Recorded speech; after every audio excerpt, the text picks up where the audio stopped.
I thought I had seen it all when it came to vampire movies, but Thrist proved me wrong. And man, I don't regret it one bit. I stumbled on it late one night, not expecting much. South Korean horror has always been pretty crazy. But this wasn't another vampire film. Nuh-uh. It was bold, messy, sexy, sad, and totally off its rocker in the best way. It takes everything you think you know about vampires, immortality, charm, that whole mysterious aura, and chucks it in the bin. Instead, you get a priest turned vampire by accident, a love affair that unravels like bad yarn, and a slow fall into madness that makes you think, why didn't I watch this any sooner? It's weird, it's bloody, and it's got more heart than half the horror movies I have watched in the past year. No kidding. Trust me, if you've ever wanted a vampire film that doesn't hold your hand, Thrist is that hidden gem that deserves to be unboxed, weird edges and all. Let's get into it.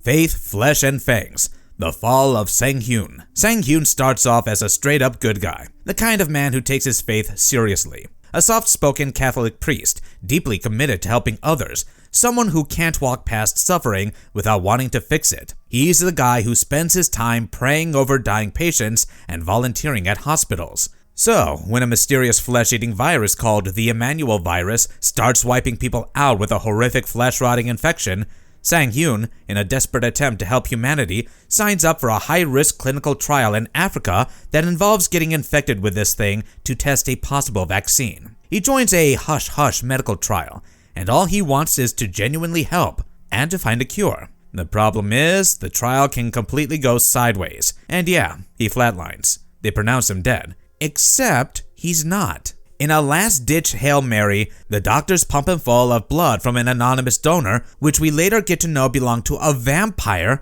and out of nowhere, Sang-Hyun somehow wakes up. Don't ask me why the hospital had vampire blood in the first place. Learned the hard way not to ask questions you don't want answers to.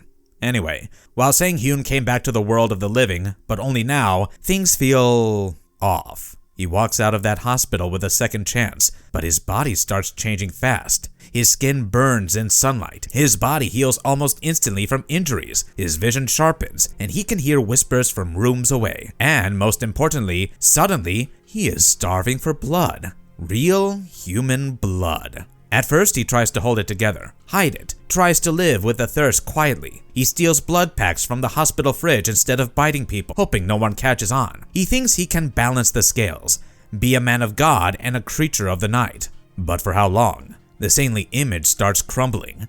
The town loses its mind when news of Sang-Hyun's revival spreads. They see him as this holy miracle, even flock to him thinking he's blessed. After all, he was the guy who died and came back with powers. People touch him, hoping to be healed.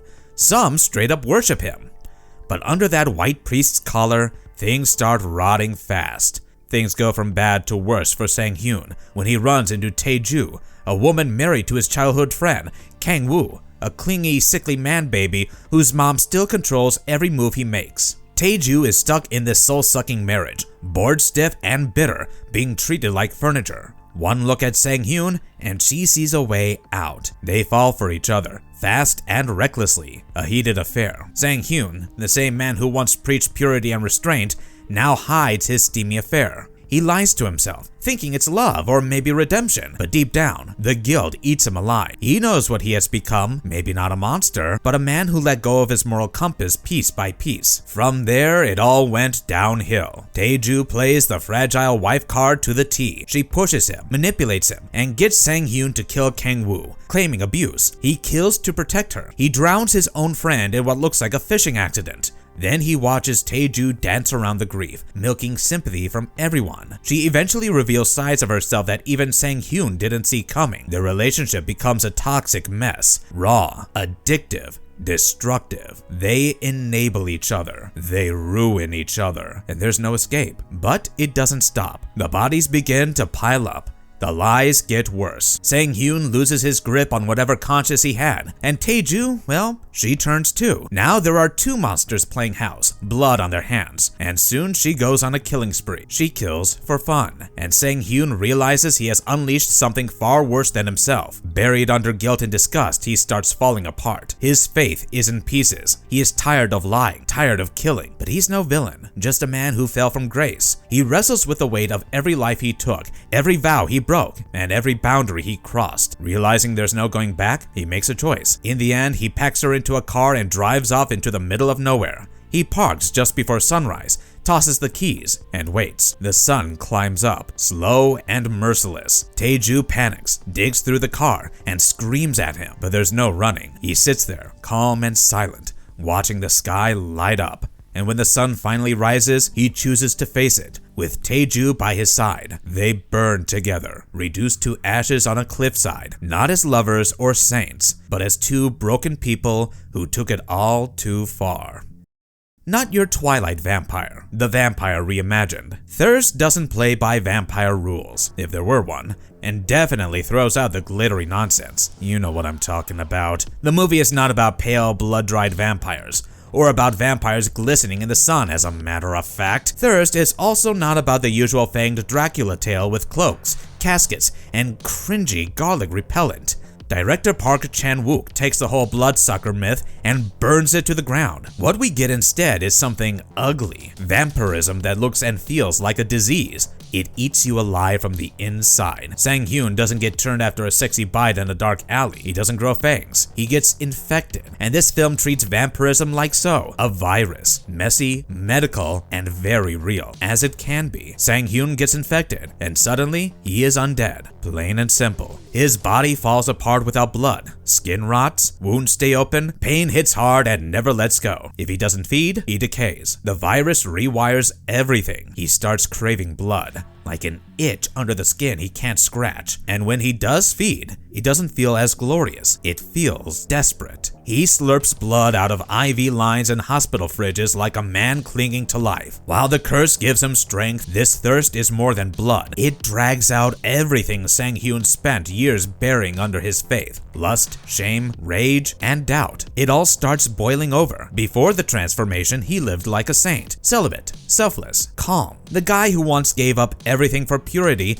is now stealing blood bags, lying to dying patients, and sleeping with his best friend's wife. And the more he gives in, the less human he feels. He tries to set rules and tries to stay good, but temptation doesn't care about vows or collars. He starts lying, stealing, and covering up deaths. And through it all, he keeps feeling guilty. Every time he gives in, a part of him dies. And unlike the usual soulless vampire, Sang-Hyun feels it. His conscience won't shut up. The guilt eats him alive, something he carries through every ugly step he takes. Makes him hesitate, makes him hurt, makes him try to stop even when he knows it's too late. Where Sang-Hyun spirals into self-loathing, Tae-ju comes alive. When Sang-Hyun turns her, she grabs this new life with both hands and runs. She stops feeling helpless. Power, freedom. She loves it all. She doesn't wrestle with guilt or morality. Usually it's the man with the power, the woman under his spell. Not here. While Sang-Hyun tries to slow things down, maybe fix what's broken, Tae-ju hits the gas. Full throttle. Sang-Hyun made her strong, but he can't put her back in the box.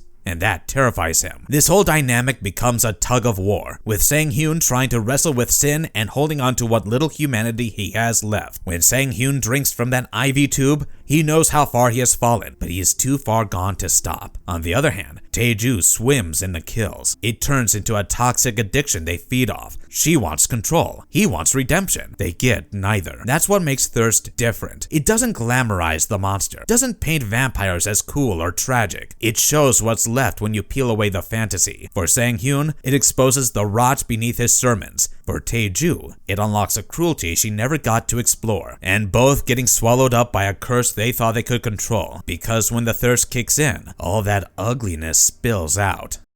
For the love of blood, why Thirst is a must-watch. If you're walking into Thirst expecting all velvet capes, spooky castles, pointy teeth, and vampires hiding in the attic, you're in for a surprise. Thirst will rip that idea to shreds, unapologetically. It's Park Chan-wook doing what he does best, dragging you into the deep end of human desire, then letting you sink there while everything burns beautifully around you. And somehow, you don't mind. The man behind Oldboy and The Handmaiden brings the same level of clarity here, but instead of revenge, he serves something messier: faith, lust, addiction, and shame. At its core, Thirst isn't about vampires, it's about human weakness, about how desire eats away at conscience. Yeah, there's blood, there's murder, there's guilt, but this isn't a story that hurries. It builds tension slowly, layer by layer. He puts a Catholic priest at the center of it all, then pushes him into situations where faith can't save anyone. One minute, you see a priest kneeling, praying for dying patients. The next second, he is helping himself with a second blood bag behind a hospital curtain, guilt dripping off his face like sweat. Visually, the film's on another level. The cinematography is clean and elegant, but too authentic when it needs to be. The lighting in the hospital scenes feels sick and sterile. There are scenes that feel dreamlike and disgusting at the same time. A woman floating inches above a moonlit floor, like she is finally weightless, followed by someone coughing up blood in a cramped bathroom. There's a sex scene that's as tragic as it is steamy, blood soaking into clean white sheets. Everything looks gorgeous, but nothing feels safe. Religious imagery runs through the whole thing, but not in a preachy way. It's there to mess with you. Resurrection, communion, sacrificed, all reworked so holiness and horror could walk hand in hand. And while the story goes heavy, murder, betrayal, infidelity, broken faith, it never drags. Park sneaks in this dry, deadpan humor that hits you when you least expect it. It doesn't kill the mood, it makes it weirder. You'll laugh, then immediately question what's wrong with you. Maybe that was the point. But what keeps your eyes glued to the screen is the chaos between Sang-Hyun and Tae-ju, their toxic chemistry. And through all the mess, you don't really root for either of them, but you can't look away. Despite all this brilliance, Thirst didn't get much attention. Sure, it bagged the jury prize at Cannes in 2009, but outside of film nerd circles, most people missed it. Maybe it was too bold. Maybe it didn't fit the box studio's love. It doesn't make the vampires enigmatic. It makes it sad, complicated, human, maybe too human. So, if you're tired of vampires that play it safe and want something real and a little messed up, Thirst is that rare ride worth taking. Don't sleep on it.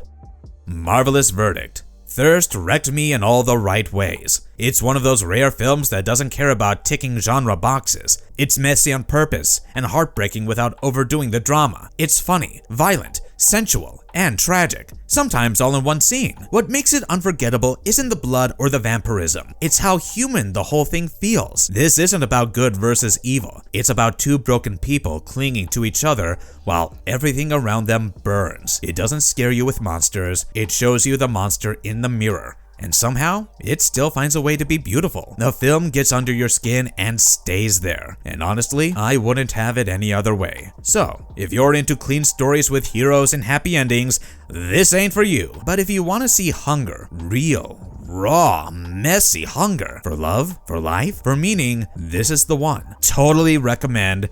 You will thank me later.